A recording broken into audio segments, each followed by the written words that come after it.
เฮาเป็นแนวใดครับเป็นแนวใดคือเบิ่งเฮาข้างแท้บ่นั่นเราเบิ่งอ่ะพี่น้องบ่เออแต่มันงามแท้ ก็คือเบิ่งเฮางาม บ่อ้อบ่บ่เอ้ยเฮาขี้ร้ายหรือเฮางาม งามปึ๊บ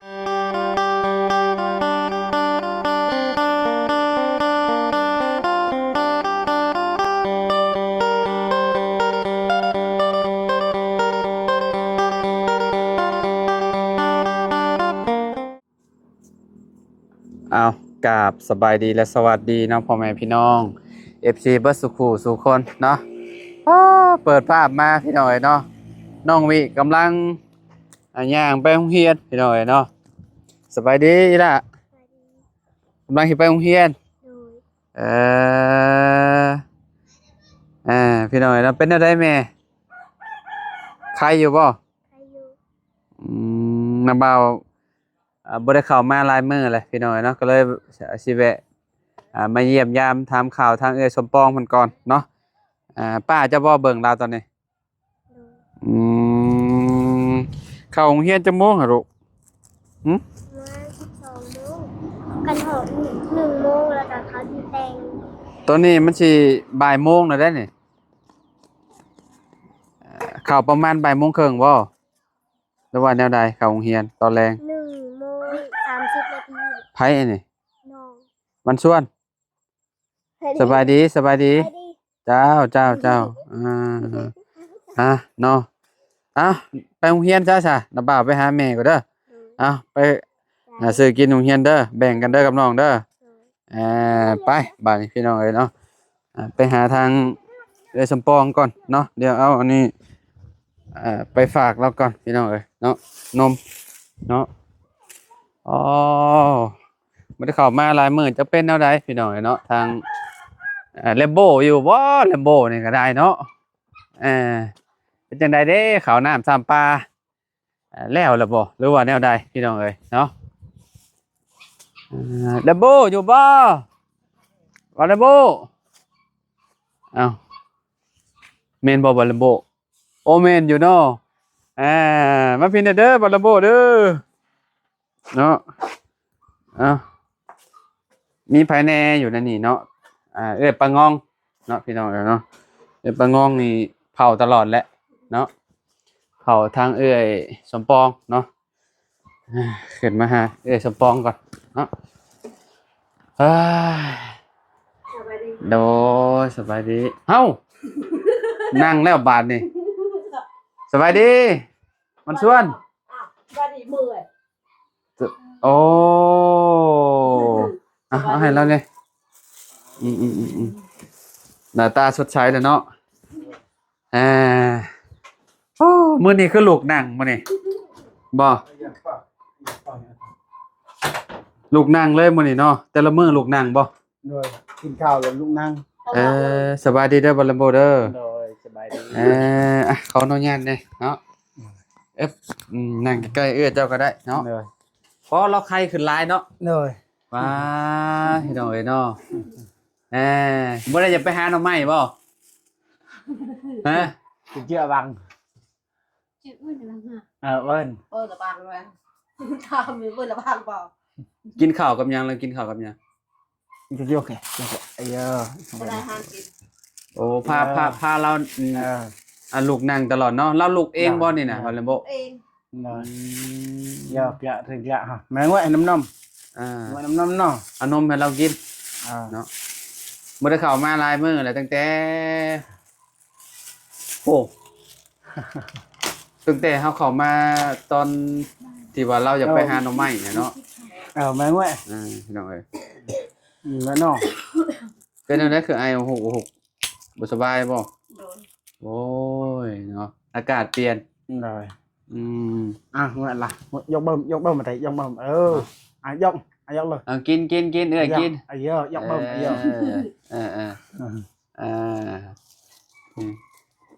Ồ. Là ta lao sốt say kìa nó. เลย Ồ,พี่น้องเอ้ยเนาะเราก็กินข้าวหลายบ่ล่ะบ่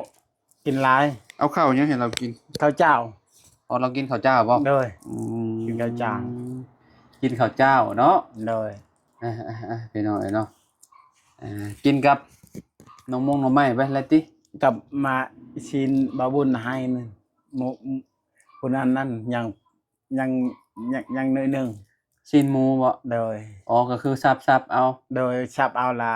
แกงทุละน้อย เออ แกงบ่ใช้มะเผ็ดได้ บ่ได้ใส่หมูพริก โดยใช้มะเผ็ดนั่นกินบ่ได้ อืมดีแล้วเฮาบ่ต้องใส่หมูพริกให้เราเนาะ โดยใช้แต่เกลือกับพริกนัวเอา มีผักก็ โดย ใส่ผักเนาะ โดย เป็นพวกผักธรรมชาติน่ะดีที่สุดแล้วเขาว่า โดย เพอมันย่อยง่ายเด้ ใช้ผักกะหล่ำปี อืม กะหล่ำปีบาบุญชื่อให้ แซ่บบ่แซ่บบ่เอ้ย ง่ายน่ะง่ายไอ้หยอกง่ายเลย โอ้พี่น้องเนาะ อย่า ลูกนั่งแต่ละมื้อแบบนี้บ่ เลยกินข้าวละให้ปลาบอกปลาเราลูกเห็นลูกตลอด บ่แล้วลูกคุมื้อบ่เอ้ย โดย เออ เห็นลูกให้ลูกตลอดเลยนะ อืม แต่บ่ได้บอกได้ว่ามีแต่นอนชื่อแล้ว พยายามออกกำลังกายนำแนมเราอันน่ะได้ยกแข้งยกขาหั่นแหละ เนย เนาะเรายกได้อยู่บ่แข้งเรายกบ่ได้ หยกบ่ได้ แต่ว่านั่งได้เนาะ นางได้ อืม ง่วยเลยไอ้หยอกหยอกเลยไอ้เหี้ย ดูดิยังบ่เบิดอยู่กองน้อย เงี้ยเลยว่ะ มันเบิ่งมันข้างเบิ่ง ง่วยเลยไอ้หยอกหยอกเลย ๆ เงี้ยแค่มัน ยังบ่ได้เบิดบ่จ๊ะ ยัง ดูดคอยดูดเนาะ ดูช่วยเลยไอ้หยอก ดูดแห้งๆแล้วเลย ง่วยใกล้ๆอันแก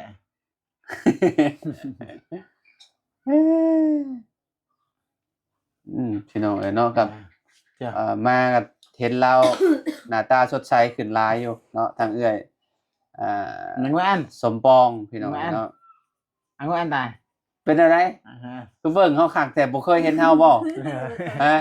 ถามเราดูเราบ่เคยเห็นเฮาบ่ ตึกละห้ามได้ ฮะ เกิดแต่ห้าม เคยบ่ เกิดแต่ห้าม ฮะ บ่เคย บ่เคยเบิ่งบ่เคย บ่เคยเห็นบ่ ตึกละห้ามได้ เห็นแต่บุญกับอาจารย์ หน้ามันไปไหนหน้า แล้วเฮาเฮงมาถ่ายก่อนหมู่ก่อนกล้องแล้ว หน้าเนี่ยไป มันว่านี่ ป้ามา มาเฮินแอดมันเบิ่งข้างเบิ่ง บ้าต่อไปบ้า เบิ่งไผ ประตูน เบิ่งว่าตูนเราแนมเบิ่ง โดย เอ้าเราคือเห็นเราออกไปใส่ มันนั่งนี่ นั่งอยู่ในนี่แต่เราแนมไปพุ่นเราเห็นบ่ มันเห็น เอ มัน อ ถามว่ายังนี่ประตูนด้วยไปเห็นหน้าเลย บ่เคยเห็นเนาะเคยเห็นบ่ตูน แต่เฮานี่ก็ บ้าต่อมา แบบโดนเติบแล้วบ่ได้เข้ามาหาเราอันเข้ามาหาแต่ช่วงนั่นเด้ เลย ช่วงที่ว่าเราจะไปหาหน่อไม้อิหยังหั่นเด้เราแต่ว่าเราบ่จื้อเนาะ เจอแล้ว บ่จื้อบ่ฮะ บ่เจอ เออ แต่เจอ ปาบุญปา เจ จั อน เจอแต่บ้าบุญประจัน มีไผที่เจ้าจื้อได้มีไผ หน้าไม่เจอบ้าต่อไม่เจอ บ่าวยัง chưa bằng có ấy ไผ ปายังไม่จือบ่ บ้าต่อไม่เจอเนี่ย chưa thế bao biết บ่าวยัง บอกบิด บ่าวบิดบ่าวบิดกับน้องเจ้าแล้ว ขึ้นแน่นั่นต่อแหละบ้าต่อแหละขึ้นนะ nếu bao gửi bao cọc này บ่าวยังเราอะ บ่ปองนี่นมนี่ บ่าวปองโอ้ บ้าปองนม บ่าวปองน้ำนมเออเจ้าชื่อบ่บ่าวจันทร์บ่าวบุญฮู้จักอยู่บ่ bao buồn เออ bao buồn chứ thằng bà nữa mà มาไปเห็น โอ้บ่าวบุญบ้านป่าบ่าวบุญ สารวัตร rồi chưa บ่าวจันทร์ชื่อบ่ฮู้จักบ่บ่าวจันทร์ ba trăm จะฮู้บ่จะฮู้บ่ sao quần ช่องคน không biết chữ บ่าวลาวสตูดิโอจะฮู้บ่ นี่บาลาวเด้ ở bao lao gì เออ แช่ไปกันนะแช่ไป เนาะมือเบื้องนั่น คำไว้เลย พี่น้อยแล้วเพราะว่านั่งดนแหละ เลย ยันเราปวดหลังเนาะเมื่อยนั่งแล้วก็นอนเนาะ นอน ปลาพี่ปลาบนปลามันใช้มันคล้องเงิน บ่ มันคออะไร ขอเงินนำบ่บุญบ้านป่าบ่ โดย ขอเฮ็ดหยังน่ะ อยู่ชูปีงคิดพัน เออ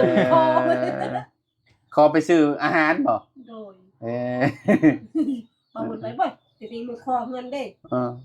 บ่าวคอหนึ่งเงินเจ้า อืม 10,000ก็ชิชูปีงไก่ เออรู้จักเนาะ โดย พูดแล้ว รู้จักพี่น้องเอ้ยเนาะเราเบิ่งคักอะไรพี่น้องแบบเ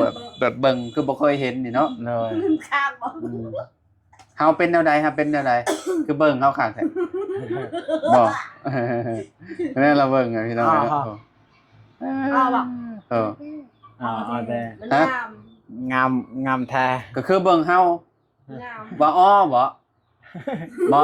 เออ บ่เอ้ยเฮาขี้ร้ายหรือเฮางาม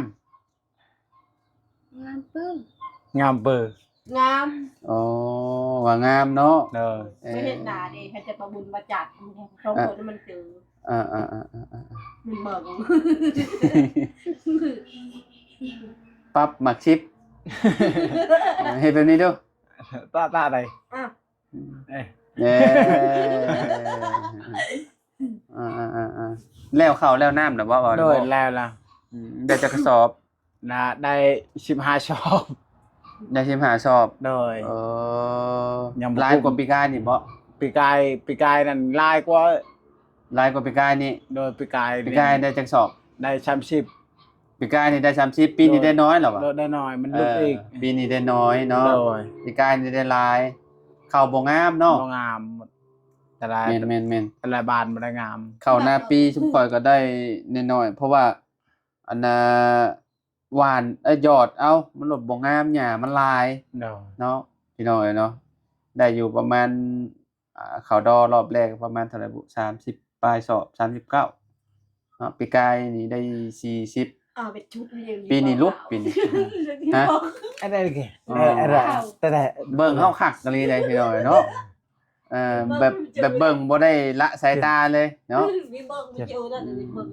เบิ่งไว้เด้อบัดเฮามาเท่าหน้าจังจื้อเฮาเด้อยินบ่ บ้านยังนี่นี่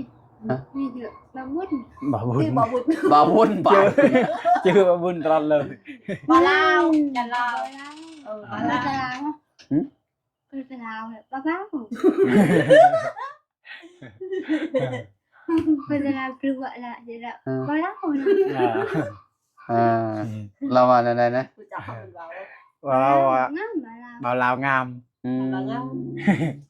เป็นเบิ่งข้างเลย เราเฮางามโอ้เราย่องเฮาเลยพี่น้องเอ้ยรู้จักย่องอีเนาะเราก็ได้เนาะพี่ ไม่ น้อง เห็นหน้าเนาะทะเบียนมันเห็นแล้ว มึงเชยแต่ว่างามปุ๊ด งามอุ่นเฉย เสื้อค่อยก็งามบ่ เออง าม เสื้อก็งามแล้วพี่น้องเนาะ ช่วยอิ่วคอยจะหน้าหอย มันหนาว หนาวบ่ตุ้มต้องตุ้มผ้าห่มเด้อ เลย หนาวตุ้มผ้าห่มเด้ออาบน้ำให้เราอยู่บ่ บ่ หนาวเนาะ เลยหนาว อันน่ะ อาบน้ำยามแดดอาบยามนี้แบบว่าเช็ดเอาให้เอ้ยเช็ด เช็ด เอา โตเอาเนาะ เช็ดเอา เนาะ มันเบิ่ง เบิ่งคักกะลีเบิ่งแบบ โอ้ยพี่น้องเอ้ยนี่ใหญ่เล่าเบิ่งอีกพี่น้องเอ้ยสิให้ FC เบิ่งนี่เบิ่งแล้วก็ยิ้มอันแรกหันท้าย โดนเติบแล้วเนาะแต่ว่าบ่ได้เข้ามาเยี่ยมยามเพิ่นพี่น้องเนาะไปจือเลยอยากจือจะบอก แต่ละมื้อให้กินจะคาบข้าวไอ้พวกหมูพวกหยัง ชาม ให้กินเบิด3คาบเลยบ่ โดยชามขาง อาหารอื่น ตอนเที่ยง บ่ค่อยมีไปแล้วเนาะ โดยบ่มีอาหารมีแต่อาหารตัวนั้นนะ มีแต่ให้กินหมู3คาบเลย โดยนั่นก็หมดแล้ว ชิ ชิ มือกินมัน หาย สุ ชื่อ เจ้าได้เสิกินหยังแต่ละมื้อแบบว่าเป็นน้ำมงน้ำไม้แล้วเนาะ ละไม้นั่นล่ะกินตำละไม้นั่นน่ะอาหาร เราก็อยากกินแกงน้ำไม้ โดย แล้วก็กินอยู่บ่แกงน้ำไม้แต่ว่านั่นแหละ เราบ่กินกะละไม้กินมันค่อยดีปานใด ดีแล้ว โดย แกงน้ำไม้เนี่ยมันเฮ็ดให้พิษแบบ โดย เป็นพวกโรคเก่าโรคหยังเนี่ยโอ้ยอยู่ยากพี่น้อยเนาะแบบว่ามันเจ็บข้อคุ้มข้อเข่าเนาะ แม่นน่ะเจ็บมันก็โตนี่แหละ เห็นเบิ่งเบิ่งเลยไม่เห็นแบบ ถามเราดูคือเบิ่งลาวคักแท้สิ เว้าภาษาเจ้า ถ้า นะ มันไปเรามายิงอันกระเรายิงต่อล่ะ เชื่อ เอ มึง อ เลยบ่มึงจะเชื่อ เบิ่งเสื้อ เนาะ มันเป็นอะไรเสื้อวะมัน น้ำปื้อ อ๋อเสื้องามโอ้สนใจเสื้อเนาะเจ้าเนาะเนาะนุ่งเสื้อแจ็คเก็ตพี่น้องเสื้อยีนเราว่างามเราว่าอุ่นเราว่าเนาะบ่อุ่นมันบ่ได้แม่นเสื้อบ่ได้แม่นเสื้อกันลม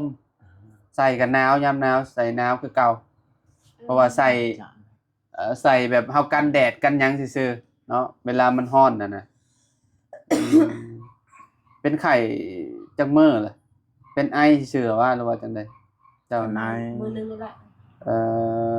ไอจังหน่อยมันก็เศร้าแล้วอากาศมันเปลี่ยนเนาะมาแต่ใช้ซะเจ้าคือมีแต่ขี้ต้มขี้โคลน นี่มา ดินบี้ บ่เด็ดเฮ็ดหัวนั่น ฮะ เฮ็ดหัวนั่นเอาหัวนั่นตัดไม้นี่อีกคือขึ้นตัดไม้นี่ อ๋อเห็ดหัว โดยเฮ็ดหัวน้ำเมียแล้วขี้ต้ม ยังโหยทาอยู่ เนี่ย สิไปป้าเด้อเห็นบ่ โดยไป ไปป้าเด้อเด้อมื้อหน้าสิมาเยี่ยมใหม่เด้อ โดย สู้ๆเด้อ ชูๆเฮามันไปชูตาไหน สู้ ชูเลยตาไหน สู้ๆเด้อเด้อเรามารอบนี้เราแบบแข็งแรงขึ้นหลายได้พี่น้องจะว่าบ่ โดยแห้งๆแล้วเบิ่งตามเบิ่งนี่ อืม กินข้าว คือ ก็แห้งๆนะกินข้าว คนกินข้าวปกติเนาะ โดย กินข้าวแซ่บอีกซับพี่น้องเนาะกับเนาะขอให้หายไวๆเนาะ โดย ให้มีปาฏิหาริย์อย่างได้ไปหาอยู่หากินได้เด้อเด้อเออ พี่น้องเนาะจังได๋ก็สู้ๆเนาะเป็นกำลังใจให้กันและกันพี่น้องเนาะก็แวะเวียนมาเยี่ยมเอื้อยเพิ่นเนาะสมปองเนาะทางปะงองก็ดูแลตลอดแหละพี่น้องเนาะบ่ได้ไปทางใดเราก็ได้เนาะทางบาเลโบบ่ได้ไปเฮ็ดเวียกอีบ่หรือว่าจังได๋บาเลโบ ไปละอันนี้ก็ไป เพิ่นบ่ได้ไป ไปยังข้างเมียอยากพักทอง ฮะ พักทองอยู่ห้องหมอพุ่น เอาคือว่าผากท้องอยู่ห้องหมอ ไปพักทองละไปกวด ไปกวดแล้วเป็นอะไรบัดนี้ มันเป็นอะไรมันเจ็บอันนี้เจ็บอยู่ท้อง เจ็บ เลย ผากท้อง เลย ผากเฮ็ดหยังบัดนี้ พักให้ท่านหมอเบิ่งกวดได้นะมันเป็นอะไรหรือเด็ ไป น้อย กวดมาแล้ว ยังบ่ทันไปแล้วเมื่อวานนี้มาพบท่านหมอ ไปกวดอยู่ไส อยู่ชิบนนี่ อ๋อเราเจ็บท้องบ่ โดยเจ็บ เขาคิดว่ามีลูกเหรอ เฮ้ยมันจะคือนั่นแหละ ฮะ เจ็บ ฮะ มันจะคือว่ามีลูกๆนั่นแหละมันเจ็บมันอยู่ยากเด้แบบว่าเจ็บแบบว่าเฮ็ดเวียก เวลาเห็นเวียกเลยเจ็บบ่ โดยเวลาเฮ็ดเวียกเมียเฮ็ดเวียกเจ็บ อืมบ่ได้มีลูกมีหยังหรอวะ มีแหละแค่ว่าฮอดมือมันมีนะ เอาหมายความว่าจังได๋ แบบว่าเด็กน้อยมันอยู่ยากนะ อ๋อคือแบบเมียเจ้านี่ท้องแล้ว โดย มีลูกแล้ว โดย เอาจักเดือนน่ะ อุ้ยประมาณ4 เดือน5 เดือนนี่แหล้ว เอาแม่นซะบ่ อ๋อก ำลังจะออกแล้ว ใกล้สิออกอีกแล้ว เด้อ คนที่เท่าใดนี่ คนที่3 โอ้คนที่3แล้วเนาะ โดย เจ็บแบบว่ามันคล้ายๆคือเด็กน้อยสิออกนี่บ่ได้ โดยมันคลายแบบมันยากครับ มันขวางบ่จังเนาะ โดย เด็กน้อย มันขวาง ขวางท้องบ่จังเนาะ โดย โยอันตรายได้ซะเนาะต้องไป โดย รีบไปให้หมอกวดเบิ่งแล้วบ่ลำโบเอ้ย โด เนาะ ย 4-5 เดือนแล้วเนาะ โดย ไปกวดจักเทื่อแล้ว ยังบ่มีเงินมีแต่ไปปีนี่นะ หาคือสิไปนี่ โดยหาสิไปนี่แหละ โอ้ยเนาะเอาไปลองเบิ่งเนาะ โดย ว่าหมอเพิ่นสิว่าจังไดเนาะบ่ลำโบเนาะ โดย ไปเด้อเด้อสบายดีเด้อ สบายดี สบายดีมันชวนเด้อ ใช่ครับ สบายดี โอเค สบายดี ไปพี่น้องเอ้ยเนาะ อยู่ดีมีแฮงพี่น้องเอ้ยเนาะ เดี๋ยว ป้าพี่น้องเอ้ยเนาะก็ มึงว่าล่ะ เมื่อ กินอีก ละ บ่กินอีกบ่ มึงละเฮา อ่า มึง แอม ตานั่น ไปซะไปแล้วพี่น้องเอ้ยเนาะ เด้อ พอกันใหม่เด้อพี่น้องเด้อเนาะโอเคพี่น้องเอ้ยเนาะมากะโอ้เนาะถือว่าทางเอ้ยสมปองนี่แข็ ข็งแรงขึ้นหลายพี่น้องเอ้ยเนาะหน้าตาเราก็สดใสขึ้นกว่าเก่าอยู่เนาะโทษแต่ว่าเราเดินบ่ได้ซื่อๆพี่น้องเอ้ยเนาะถ้าเราเดินได้นี่บ่คักพี่น้องสำสิไปเราก็ได้เนาะเอาจังได๋ก็ขอบคุณพ่อแม่พี่น้อง FC บ่ทุกคนเนาะที่ติดตามเด้อพี่น้องเด้อไปพ้อกันใหม่เนาะสบายดีพี่น้อง